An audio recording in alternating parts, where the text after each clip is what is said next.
കൂട്ടുകാരെ, നമുക്കൊന്നൊരു കഥ പറഞ്ഞാലോ? നിങ്ങളെല്ലാരും തയ്യാറാണോ? കഥ കഥ കസ്തൂരി. കഴിഞ്ഞ ക്ലാസ്സിൽ നമ്മളൊരു നാടോടി കഥ പറഞ്ഞിരുന്നു അല്ലേ? നിങ്ങൾ ആ കഥ കണ്ടിട്ടില്ലെങ്കിൽ മുകളിൽ ഞാൻ ആ ലിങ്ക് കൊടുക്കാം. നിങ്ങൾ അതിൽ പോയി കണ്ടതിന് ശേഷം മാത്രം ഈ ഭാഗം കാണുക കേട്ടോ. ആനയും അണ്ണാരക്കണ്ണനും. ആനയും അണ്ണാനും ഓരോ പ്ലാവ് നട്ടു. ആന എന്നും നനച്ചു കൊടുത്തു.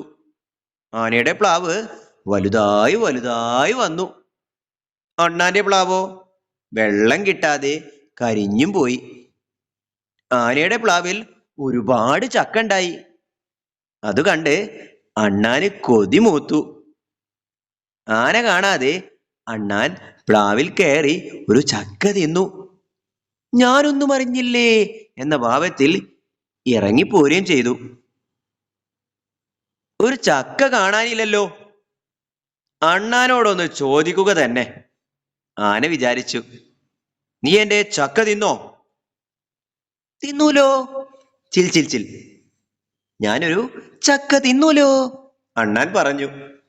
ആനയ്ക്ക് ദേഷ്യം വന്നു. അണ്ണാനെ എടുത്ത് ഒരൊറ്റ ഏറ്. അണ്ണാൻ ചെന്നു വീണതോ ഒരു എണ്ണക്കുടത്തിൽ. അവിടെ നിന്നെണീറ്റ് അണ്ണാൻ പറഞ്ഞു, നിന്റെ ചക്കയും തിന്നു, ചിൽ ചിൽ ചിൽ. എണ്ണയും തേച്ചു, ചിൽ ചിൽ ചിൽ. ആനയ്ക്ക് ഒരുപാട് ദേഷ്യം വന്നു. ആന അണ്ണാനെ എടുത്ത് ഒരൊറ്റ ഏറ്. അണ്ണാൻ ചെന്ന് വീണതോ ഒരു വാഗപാത്രത്തിലും. അവിടെ നിന്നെണീറ്റ് അണ്ണാൻ പറഞ്ഞു, നിന്റെ ചക്കയും തിന്നു, ചിൽ ചിൽ ചിൽ. എണ്ണയും തേച്ചു, ചിൽ ചിൽ ചിൽ. വാകയും തേച്ചു, ചിൽ ചിൽ ചിൽ. ആനയ്ക്ക് ഒരുപാട് ദേഷ്യം വന്നു. ആന അണ്ണാനെ എടുത്ത് ഒരൊറ്റ ഏറ്. അണ്ണാൻ ചെന്നു വീണതോ ഒരു താളിപ്പാത്രത്തിലും. അവിടെ നിന്ന് എണീറ്റ് അണ്ണാൻ പറഞ്ഞു, നിന്റെ ചക്കയും തിന്നു, ചിൽ ചിൽ ചിൽ. എണ്ണയും തേച്ചു, ചിൽ ചിൽ ചിൽ. വാകയും തേച്ചു, ചിൽ ചിൽ ചിൽ. താളിയും തേച്ചു, ചിൽ ചിൽ ചിൽ. ആനയ്ക്ക് ഒരുപാട് ദേഷ്യം വന്നു. ആന അണ്ണാനെ എടുത്ത് ഒരൊറ്റ ഏറ്. അണ്ണാൻ ചെന്നു വീണതോ ഒരു കുളത്തിലും. അവിടെ നിന്ന് എണീറ്റ് അണ്ണാൻ പറഞ്ഞു, നിന്റെ ചക്കയും തിന്നു, ചിൽ ചിൽ ചിൽ. എണ്ണയും തേച്ചു, ചിൽ ചിൽ ചിൽ. വാകയും തേച്ചു, ചിൽ ചിൽ ചിൽ. താളിയും തേച്ചു, ചിൽ ചിൽ ചിൽ. കുളിക്കുകയും ചെയ്തു, ചിൽ ചിൽ ചിൽ. ആനയ്ക്ക് ഒരുപാട് ദേഷ്യം വന്നു. ആന അണ്ണാനെ എടുത്ത് ഒരൊറ്റ ഏറ്. അണ്ണാൻ ചെന്നു വീണതോ ആനയുടെ പ്ലാക്കൊമ്പിലും. അവിടെ ഇരുന്ന് വാലാട്ടി താളം പിടിച്ച് അണ്ണാൻ പറഞ്ഞു, നിന്റെ ചക്കയും തിന്നു, ചിൽ ചിൽ ചിൽ. എണ്ണയും തേച്ചു, ചിൽ ചിൽ ചിൽ. വാകയും തേച്ചു, ചിൽ ചിൽ ചിൽ. താളിയും തേച്ചു, ചിൽ ചിൽ ചിൽ. കുളിക്കുകയും ചെയ്തു, ചിൽ ചിൽ ചിൽ. പ്ലാവിൻ കൊമ്പിലെത്തി, ചിൽ ചിൽ ചിൽ. ഇനിയിപ്പോ ഈ അണ്ണാനെ എന്താ ചെയ്യാ? ഈ കഥ നിങ്ങൾക്ക് ഇഷ്ടമായോ മക്കളെ? നമ്മൾ മുന്നേ പറഞ്ഞിട്ടുണ്ടായിരുന്ന ആ നാടോടി കഥയോ അതും ഇഷ്ടമായില്ലേ? എന്തുകൊണ്ടാണ് നിങ്ങൾക്ക് ഈ കഥകളൊക്കെ ഇഷ്ടമായി പോകുന്നത്? അതെ, മൃഗങ്ങളെയും മനുഷ്യരെയും കുറിച്ചുള്ള സങ്കല്പ കഥകളാണ് നാടോടി കഥകൾ. താളത്തിൽ വായിച്ചു പോകാൻ കഴിയുന്ന കഥയാണ് ആനയും അണ്ണാരക്കണ്ണനും എന്നുള്ള നമ്മളിപ്പോൾ വായിച്ചുള്ള കഥയും അല്ലേ? കഥയിൽ ആവർത്തിച്ചു വരുന്ന വരികൾ കഥയുടെ ഭംഗി കൂട്ടുന്നു. വളരെ രസകരമായി വായിച്ചു പറയാൻ കഴിയുന്ന കഥകളാണിവ. ഇത്തരം കഥകളിൽ നിങ്ങളെ രസിപ്പിക്കുന്ന കാര്യങ്ങൾ എന്തൊക്കെയാണ്? താളത്തിലുള്ള വരികൾ, കഥാപാത്രങ്ങളായ മൃഗങ്ങൾ, ആവർത്തിച്ചു വരുന്ന വരികൾ. ഒളിച്ചുകളി. ഒളിപ്പിക്കാനും ഒളിപ്പിച്ചു വെച്ചത് കണ്ടെത്താനും എല്ലാവർക്കും ഇഷ്ടമാണ്. നിങ്ങൾക്കും അങ്ങനെ തന്നെ അല്ലേ? സാധനങ്ങളൊക്കെ ഒന്ന് ഒളിപ്പിച്ചു വെക്കുക, എന്നിട്ട് നിങ്ങളെ കൂട്ടുകാരെ കൊണ്ടൊന്ന് തിരഞ്ഞെടുപ്പിക്കുക. നമ്മളങ്ങനെ കളി തന്നെ കളിക്കാറുണ്ട് അല്ലേ? ഒളിച്ചുകളി എന്നൊക്കെ പറഞ്ഞിട്ട്, കണ്ണാരം പൊത്തി കളി എന്നൊക്കെ പറയാറുണ്ട്. എല്ലാവരും കളിക്കാറുണ്ട് അല്ലേ? നല്ല രസമാണ്. എന്നാൽ കവിതയിലും ചില ഒളിപ്പിച്ചു വെക്കലുണ്ട്. അത് കണ്ടെത്തൽ രസകരമാണ്. ആരെക്കുറിച്ചാണ് ഈ കവിത? കണ്ടെത്തൂ. കുമാരനാശാൻ എഴുതിയ പുഷ്പവാടി എന്ന കവിത. തളിർത്തുലഞ്ഞു നിന്നിടും തരുക്കൾ തൻ്റെ ശാഖയിൽ കൊളുത്തി നീണ്ട നൂലു രശ്മി പോലെ നാലു ഭാഗവും കുളത്തിനുള്ളു കാണുമാർക്ക ബിംബമൊത്തു കാറ്റിലി വെളുത്ത കണ്ണി വെച്ചഴും വിചിത്രരൂപനാരിവൻ. ആരെക്കുറിച്ചാണ് ഈ കവിതയിൽ പറയുന്നത്? നമുക്ക് ഈ കവിതയുടെ ആശയം നോക്കാം, അപ്പോൾ മനസ്സിലാവും കേട്ടോ. പുതിയ ഇലകളുമായി നിൽക്കുന്ന മരക്കൊമ്പ്, അതിൽ സൂര്യരശ്മി പോലെ 4 ഭാഗത്തേക്കും നീളത്തിൽ കൊളുത്തിയിട്ട നൂലുകൾ. കുളത്തിൽ അത് സൂര്യബിംബം പോലെ കാണുന്നു. വെളുത്ത വല വിരിച്ച് കാറ്റിലാടുന്ന വിചിത്ര രൂപമുള്ള ഇവൻ ആരാണ്? ഇപ്പോൾ കുറേ പേർക്ക് മനസ്സിലായിട്ടുണ്ടാവും ആരാണ് എന്നുള്ളത്. അതെ, നമ്മുടെ ചിലന്തി തന്നെ. കുറച്ച് പുതിയ വാക്കുകളുണ്ട് കേട്ടോ ഈ കവിതയിൽ, അതൊക്കെ എഴുതിയെടുക്കുക. തളിർക്കുക, പുതിയ ഇലകൾ ഉണ്ടാവുക. ശാഖ, കൊമ്പ്. ബിംബം, നിഴൽ. ഉലഞ്ഞ്, ആടുക. രശ്മി, കിരണം.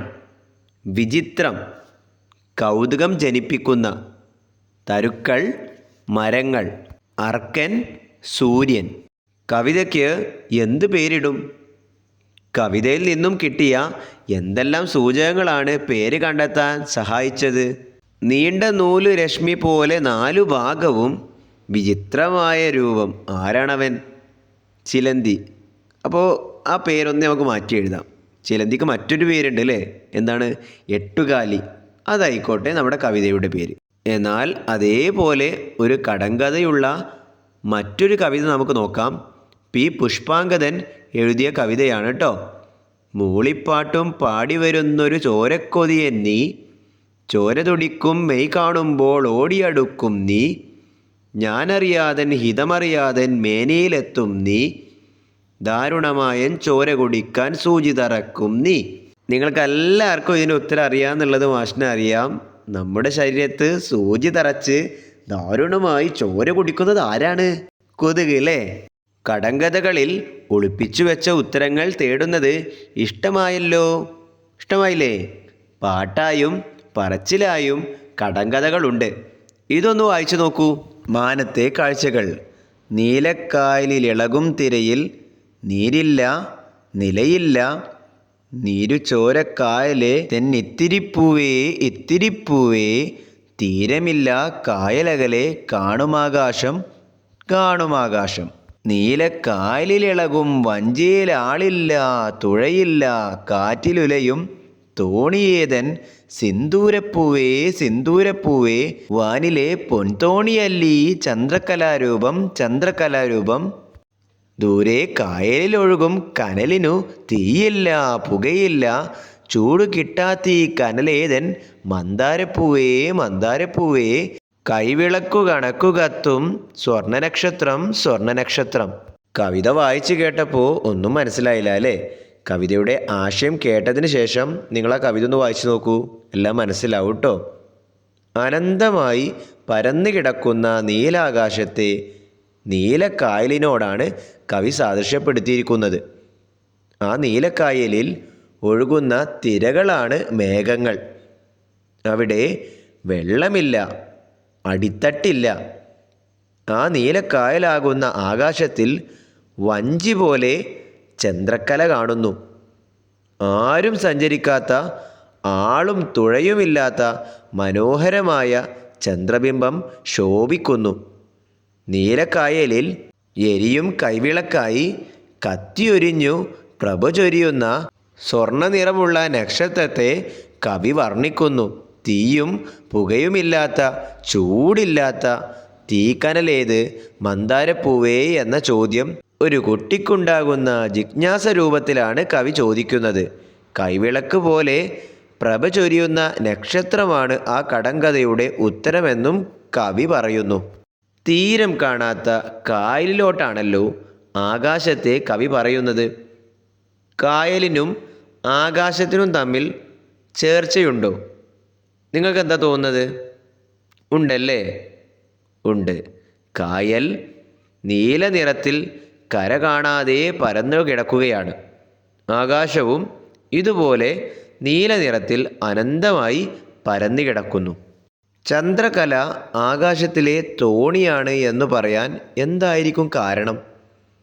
ചന്ദ്രകലയ്ക്ക് തോണിയുടെ ആകൃതിയാണ്. നീലക്കായൽ പോലെ പരന്നു കിടക്കുന്ന നീലാകാശത്തോടി ചന്ദ്രകല നീങ്ങുന്നത് കണ്ടിട്ടാണ് ആകാശത്തിലെ തോണിയാണ് എന്ന് പറയുന്നത്. മാനത്ത് തീയും പുകയും ചൂടുമില്ലാത്ത തീക്കനലുണ്ടത്രേ നക്ഷത്രം. നക്ഷത്രം എന്നുത്തരം കിട്ടുന്ന മറ്റൊരു കടങ്കഥ പറയാമോ? നമുക്കൊന്ന് നോക്കാം അല്ലേ. ആന കേറാമല, ആടുകേറാമല, 1000 കാന്താരി പൂത്തിറങ്ങി. ഉത്തരം നക്ഷത്രം. എത്തിയാലും എത്തിയാലും എത്താത്ത മരത്തിൽ വാടി വീഴാത്ത പൂക്കൾ. നക്ഷത്രം. ഇനി കുറച്ചുകൂടെ കടങ്കഥകൾ നമുക്ക് നോക്കാം. കാട് വെട്ടി, തോട് വെട്ടി, പാറ വെട്ടി വെള്ളം കണ്ടു. എന്താണ് ഉത്തരം? നാളികേരം.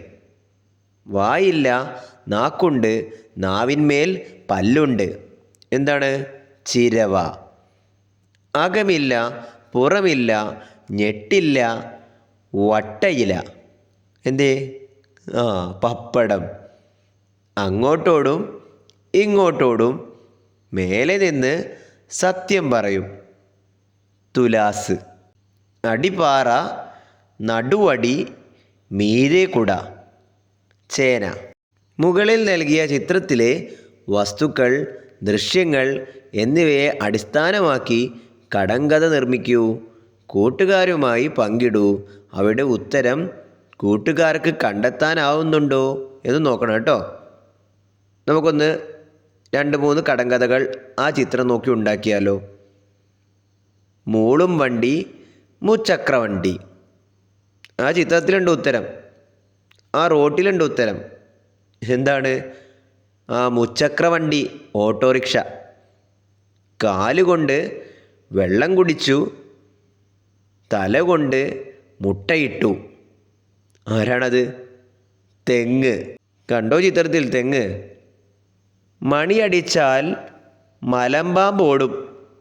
മലമ്പാമ്പിനെ പോലെ നീളത്തിൽ ഒരാൾ അവിടെ ഉണ്ട് ആ ചിത്രത്തിൽ. ആരാണത്? തീവണ്ടി. കടങ്കഥകൾക്ക് എന്തെല്ലാം പ്രത്യേകതകൾ ഉണ്ടാവണം?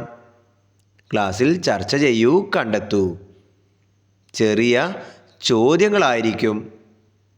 ഗൂഢമായ അർത്ഥമുണ്ടായിരിക്കും. ഉത്തരം ഒളിപ്പിച്ചു വെച്ച് പറയുന്ന ചോദ്യങ്ങളായിരിക്കും. കൂട്ടുകാരെ, നമ്മൾ ഇന്നത്തെ ഈ ഭാഗം കഴിഞ്ഞിട്ടുണ്ട്. 3ാമത്തെ ഭാഗത്തിൽ ഈ പാഠത്തിൻ്റെ ബാക്കിയുള്ള കാര്യങ്ങൾ ഉണ്ടായിരിക്കും. വൈകാണ്ട് ആ വീഡിയോ വരുന്നതായിരിക്കും. അതിനുള്ളിൽ എക്സാമിന് എല്ലാവരും നന്നായിട്ട് പഠിക്കുക, നല്ല മാർക്ക് വാങ്ങുക കേട്ടോ.